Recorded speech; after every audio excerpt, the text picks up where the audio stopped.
કાલની લાલ કિલ્લાવાળી જે સ્પીચ હતી એ કદાચ સાંભળી હોય તો એની અંદર ઇનડાયરેક્ટલી એ લોકો એવું કહેવા માગતા હતા કે માનસિક રૂપે બધા નક્સલી થઈ ગયા છે. આપણા જે સ્ટુડન્ટ્સ છે એને એવું સંબોધન કર્યું, ડાયરેક્ટ ઇનડાયરેક્ટ કહો જે પ્રમાણે. તો કહેવાનો ભાવાર્થ એ છે કે એમની જે પોલિસીઝ એ લોકો ચેન્જ કરતા થાય છે, કારણ કે હાંસીની અંદર બી કાલના દિવસમાં લાઠીચાર્જ ને એ બધી વસ્તુઓ થઈ. હવે એક સાથે આખા દેશની અંદર કામ થઈ રહ્યું છે.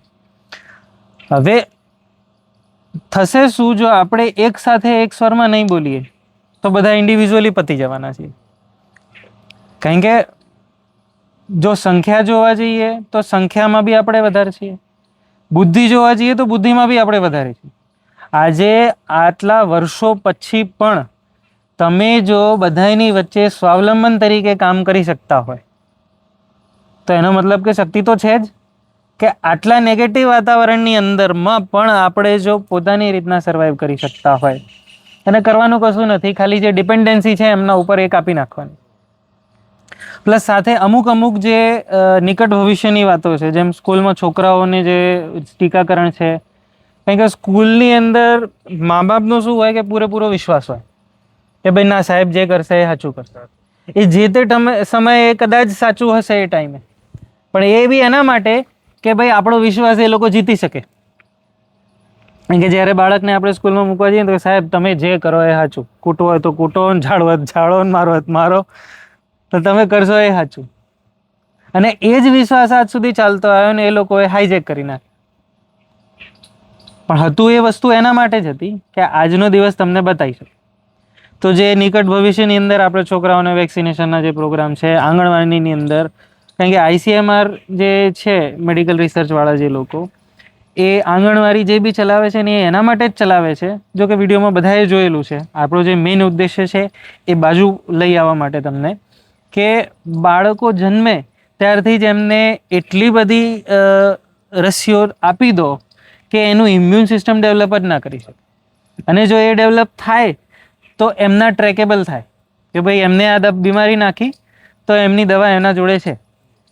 જેમ કમ્પ્યુટરની અંદર વાયરસ અને એન્ટીવાયરસ હોય, વાયરસ તમારામાં આવ્યો એટલે પેલો લઈને તૈયાર હોય કે ભાઈ લો આ એન્ટીવાયરસ લઈ લો, વર્ષનું આટલું પેકેજ. એ લોકોએ પહેલાં કમ્પ્યુટરમાં ટેસ્ટિંગ કર્યું. હા, એક જ કંપની, બંને વસ્તુ. એવી જ રીતના જે વેક્સિનેશનના પ્રોગ્રામ થાય છે, બીમારીઓ પહેલાં ફેલાવે અને પછી દવા જાતે લઈને. એટલે XYZ વસ્તુઓ લઈએ તો શિક્ષાના ક્ષેત્રની અંદરમાં પણ આપણે આવું સ્વાવલંબન લાવી શકીએ.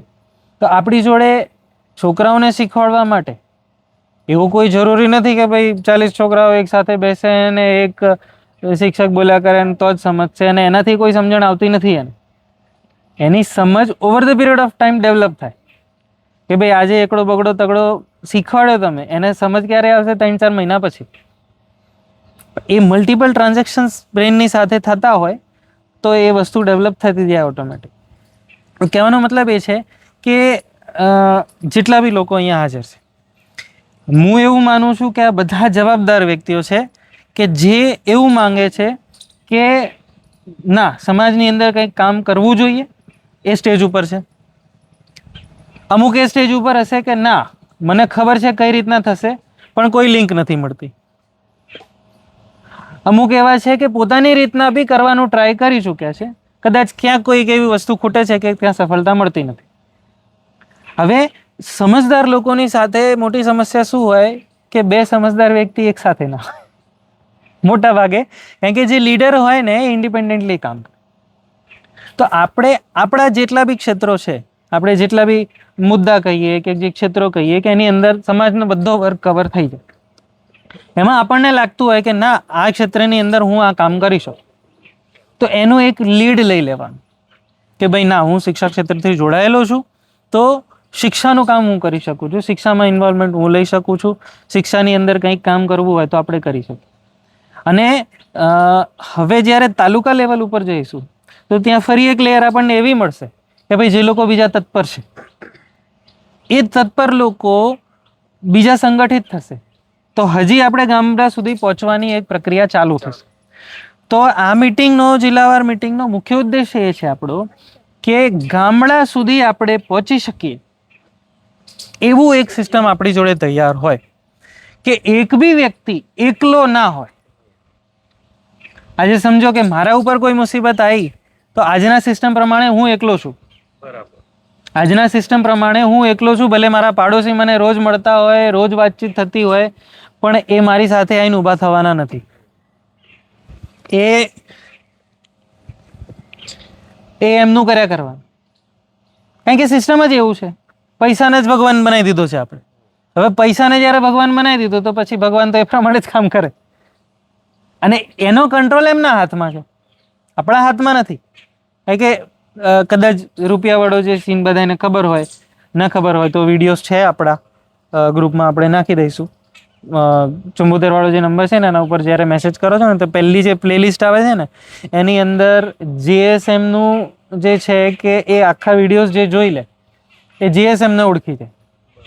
એના લગભગ મોટાભાગે ઘણા લોકોના પ્રશ્નો હોય છે કે કઈ રીતના સમજાવશો, કારણ કે પહેલી વાર આવી રીતના મળવાનું થાય.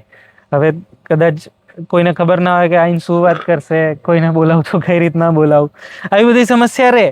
પણ સમસ્યા એની જ રહેવાની જેને જે વિડીયોઝ જોયા નથી, જીએસએમને ઓળખ્યા નથી, તો એનો કોઈ ઇશ્યુ નથી. કારણ કે નવા વ્યક્તિ જ્યારે આવે, હમણાં જ મને કોઈક ભાઈએ કાલે જ ફોન આવ્યો હતો કે આપણે આવું કંઈક મૂક્યું, નવા મેમ્બર ગ્રુપમાં જોડાય એટલે નવા મેમ્બર તો નવી રીતના કામ કરવાના. એટલે એમને કંઈક 2-4 વસ્તુઓ બોલી તો આ ભાઈને ખોટું લાગ્યું. એટલે કહેવાનો મતલબ એ છે કે એ બી આપણે સમજવું પડશે. આ બધી પ્રક્રિયાનો એકમાત્ર ઉદ્દેશ્ય છે કે આપણે આપણી સમજ વધારવાની. કારણ કે જે પ્રક્રિયા આપણે ચાલુ કરી છે ને એ કદાચ આ જીવનમાં પૂરી થઈ જાય તો સારામાં સારું. એટલે મોટો પ્રોજેક્ટ છે. કે જે સત્તા સામે લડીએ છીએ એ સત્તા વર્ષોથી આ કામ કરી રહી છે. અને નિકટ ભવિષ્યની અંદર જે સંઘર્ષ થશે અને સંઘર્ષ પછી બદલાવ આવશે એ પોઝિટિવ દિશા તરફ જશે. પણ એ નિર્ધારિત ક્યારે કરશે? જ્યારે આપણે ડિસાઈડ કરશું કે આપણા માટે એ પોઝિટિવ રહેશે કે નેગેટિવ રહેશે. ભાઈ આપણે કયા પક્ષમાં છીએ? કારણ કે મહાભારતના યુદ્ધ પહેલા બધા રાજાઓને ચિઠ્ઠી ગઈ હતી કે ભાઈ તમારે આ સેનામાં આવું છે કે આ સેનામાં આવું છે. તો આપણે એ ડિસાઈડ કરવાનું છે કે આપણે કઈ સેનામાં છીએ. અને ગાળો ખાવાની થશે, મારે ખાવાનો થશે, એ પૂરી તૈયારી રાખવી પડશે. કારણ કે સમજો કે જે બી ઇનિશિએટ કરે છે એમને બી ઘર બાર પરિવાર તો છે જ. એમની સાથે જે એવી ઘટનાઓ નહીં બનતી હોય, બધાના સાથે બધું થતું હોય, પણ આપણે કયો પક્ષ લઈએ છીએ એના ઉપર આધાર કરે છે કે ભાઈ આગળનું કામ, આગળની જે ડાયરેક્શન છે, લેફ્ટ રાઈટ, કે જે તે દિશા છે, પોઝિટિવ નેગેટિવ, સારું ખોટું, સાચું, એ એના ઉપર ડિપેન્ડ કરે. તો જે આપણો ઉદ્દેશ્ય છે આજની મિટિંગનો ખાસ એ છે કે આપણે એક આ જે ચેનલ છે આને હું માની લઉં કે આ એક ફર્સ્ટ લેયર થઈ ગઈ આપણી. આપણે બધા એકબીજા સાથે કમિટેડ કે ભાઈ રાતે 12 વાગે કે 2 વાગે બી જરૂર હોય તો એ ભાઈ એકલો નથી. આ એક પ્રકારનું આપણું પરિવાર. કારણ કે અત્યારે તો આપણે કોઈને ઓળખતા નથી. કદાચ કોઈક આવે એવી માનસિકતાથી કે ભાઈ ના, આનાથી મને કોઈ રાજનૈતિક ફાયદો મળી જશે, એ ટાઈમ જોયું જશે. પણ અત્યારે હાલ પૂરતું આપણે, કારણ કે સમાજમાં દરેક વ્યક્તિ જે છે ને આ જે બધી અરાજકતા ફેલાઈ છે એ બી વિશ્વાસના કારણે જ ફેલાઈ. એમનો જે વિશ્વાસ છે એ આપસની જગ્યાએ સિસ્ટમ ઉપર છે. એ જ વસ્તુ છે ને.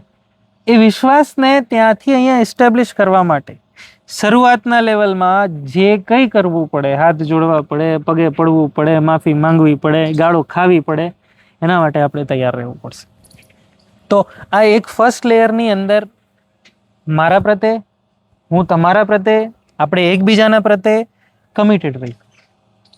અને જે વસ્તુઓ પોઝિટિવ આપણને મળતી જાય, ધારો કે સમજો કે આપણે એકબીજાને મજબૂત બનાવાય. અત્યારે હાલ કેવું છે કે ભાઈ હું જેમ કંપનીમાં કામ કરતો હતો ત્યાં મને લાગ્યું કે મારું કોઈ દમ ઘૂટી રહ્યું છે, આ કામ મારા માટે નથી, તો એકાએક મારે ત્યાંથી છૂટું પડવું પડ્યું. ત્યારે મારી જોડે કોઈ ઓપ્શન નહોતો. પણ આજની તારીખમાં કોઈને એવો ઓપ્શન લેવો હોય તો એને એવું એકલું ફીલ ના થયું. બીજી વસ્તુ, આપણે બધાની જે એનર્જી આવે છે, એનર્જીનો ફ્લો ઇન્ટરનલી સેટ થવો જોઈએ. હવે કામ ધંધો નોકરી કે એવું કંઈક કરીએ, પ્રયાસ આપણે એ તરફ કરવાનું. આજના આજે બદલી દઈશું એવું નથી. પ્રયાસ આપણે એવો કરશું કે આપણે બહારથી એનર્જી ના લાવી. મારી ઉર્જા તમારા કામ આવે, તમારી ઉર્જા અહીંયા કામ આવે, એમની ઉર્જા અહીંયા કામ આવે. ઉર્જાનું ટ્રાન્સફર એવી રીતના થતું રહે. કારણ કે એ લોકોનો જે મેઇન ઉદ્દેશ્ય શું છે કે એનર્જી હાર્વેસ્ટિંગ કરવાની છે એમને. તમે સવારથી સાંજ સુધી ઊંધા પડીને મહેનત કર્યા કરો, ફાયદો તમારો થાય નહીં. એ જ મેઇન ઉદ્દેશ્ય છે એ લોકોનો. ભાઈ આપણે મહેનત કરીએ તો સમાજને ફાયદો થવો જોઈએ ને. તો હું આજે 12 કલાકની જગ્યાએ 24 કલાક મહેનત કરવા તૈયાર છું. સમજ્યા? આજે લોકો મહેનત કરવાથી કતરાય છે કેમ? કે ગમે તેટલી મહેનત કરીએ છતાં મળતું કશું જ નહીં. તો પછી એક મન ખેંચી જાય કે ભાઈ યાર ચાલુ આટલી મહેનત કરું છું તો શું લેવા, નથી કરવું. પછી કામચોરી ન ઈચ્છતા એની અંદર આવી જાય. કામચોરી નથી કરવા માંગતું કોઈ નથી કરવા. કોણ કરવા માંગે છે? ભાઈ ચોર ચોરી બી કેમ કરે છે કે ભાઈ એને એના સિવાય બીજો કોઈ રસ્તો નહીં. એને સરળમાં સરળ એ રસ્તો મળ્યો કે ભાઈ હું આ અહીંથી વસ્તુ ખસોટી લઉં, ખીચામાં ધરી લઉં, ત્યાં જઈને આપી દઉં. એને એ સરળમાં સરળ રસ્તો લાગ્યો એટલે એને એ કરે. બાકી પોલીસ સ્ટેશનમાં જઈને જોઈએ જે ચોરી કરે છે એ પોતાની જસ્ટિફાઈ કરી રહ્યો છે કે યાર મારી જોડે રસ્તો જ નતો, ઘર ચલાવવું છે, માં બીમાર હોય, દવા લાવી હોય, દવા મોંઘી કરી નાખી. અને સસ્તાના નામે હોસ્પિટલમાં તમે જાઓ તો 24 કલાક તો વેઇટિંગ છે ત્યાં. એટલે સિસ્ટમ એવું ડેવલપ કર્યું એ લોકોએ કે તમારો વિશ્વાસ તમે ના ઈચ્છતા હોય ને તોય સામેવાળાથી ઉઠી જાય. તો એ જે વિશ્વાસ છે કેન્દ્રિત કરવાનો છે આપણા વચ્ચે જ. ઘણીવાર થશે કદાચ એવું કે વિશ્વાસ ઉઠશે, તૂટશે, પણ ફરી પ્રયાસ આપણે એ દિશા તરફ રહીશું કે આપણો વિશ્વાસ બીજો કોઈ ના લે. જેમ આપણા પૈસા આપણી વચ્ચે રહે એવી રીતના આપણો વિશ્વાસ અહીં. એ જ આપણી તાકાત છે. અને આ જો આપણે કેન્દ્રિત કરી શક્યા તો એ લોકોને કગરવું પડશે. કારણ કે શહેરની અંદર આજે કામ કરવું બહુ મુશ્કેલ છે. કેમ કે વિશ્વાસ જ બીજા ઉપર મૂકી રાખે છે અને રસ્તો જ નથી અને ઓપ્શન વિચારતા નથી, વિચારવાનો ટાઈમ આપ્યો નથી. હવે આમથી વિચારો કે આમથી વિચારો, બે બાજુ એ છે. કારણ કે હારી જ ચૂક્યા છે. પણ ગામમાં ઓપ્શન છે, પણ ગામ સુધી આપણે પહોંચ્યા નથી. કે આપણી જે રીચ કદાચ વિડીયોના માધ્યમથી બી કહીએ કે એવી રીતના બી કહીએ તો શહેર સુધી તો પહોંચી છે. પણ શહેરનો વ્યક્તિ શું છે કે એને ડાયરેક્ટ લાડવા જોઈએ કે ભાઈ તમે આ બધી વાતો કરો છો એને મને શું ફાયદો. કાલ ઉઠીને આમ ચૂટકી વગાડો એટલે ચમત્કાર થઈ જવો જોઈએ. નહીં તો પછી તમને ગાળાગાળી કરશું, મારામારી કરશું, તમે તમારું ખોટું કામ કે ભાઈ આ જૂઠું બોલ્યા કરે છે ને આમને તેમને બધી જાત જાતની વાતો. કેમ કે એનું જેટલું મગજ છે એટલું જ વિચારી છે. એટલે આ તરફ, આ દિશા તરફ આપણે જવાનો એક પ્રયાસ છે. તો ઇન્ટરનલી એકબીજાના આપણે કોન્ટેક્ટમાં રહીએ. ભલે ગ્રુપિંગ સિસ્ટમ નહીં કરવું, કારણ કે હવે ગ્રુપ જે છે આપણા ગ્રુપો બધા ડિઝોલ્વ કરવા પડશે. કારણ કે ગ્રુપની અંદર બધા નવા નિશાળીયાઓ માટે ઠીક છે. નવા નિશાળીયાઓ માટે ઠીક છે કે ભાઈ, કારણ કે શરૂઆતમાં ગુજરાતનો જવાબદારી મને મળી તો એક પ્રકારનું નેટવર્ક બનાવવા માટે મારે હવે કંઈક તો કરવું. એટલે શરૂઆતની અંદર ગ્રુપિંગ સિસ્ટમ આપણે કર્યું અને એમાં કંઈકનું કંઈક કાલે રાખે, પેલા બોલે એટલે ટૂંકમાં પ્રેઝન્સ ઓફ માઇન્ડ રહે કે ભાઈ ના આવું કંઈક છે. એટલે એ માટે થયું. પણ હવે એના ઉપરથી આપણે ક્રાંતિ કરી લઈશું એવું નથી. એનો જે રોલ હતો એને એ કર્યો. કારણ કે આપણે બધા સુધી પહોંચવું હોય તો કંઈક રસ્તો જોઈએ, કોઈક માધ્યમ જોઈએ. તો પહેલી સડક આવી વળી ગયા તો રસ્તો જૂનો છોડવો પડશે. એવી રીતના આગળ જેમ જેમ વધતા જઈશું એમ પાછળના રસ્તા છૂટતા જશે. સાથીઓ બી નવા આવશે, છૂટતા જશે. પણ કામ જે કરવાનું છે એ ઉદ્દેશ્ય જો નહીં ખોવાય આપણો તો આપણે મંજિલ સુધી પહોંચીશું. આ મુખ્ય વાત છે. હવે સાથે સાથે હવે બંધ કરો. સાથે સાથે આપણને જે વચ્ચે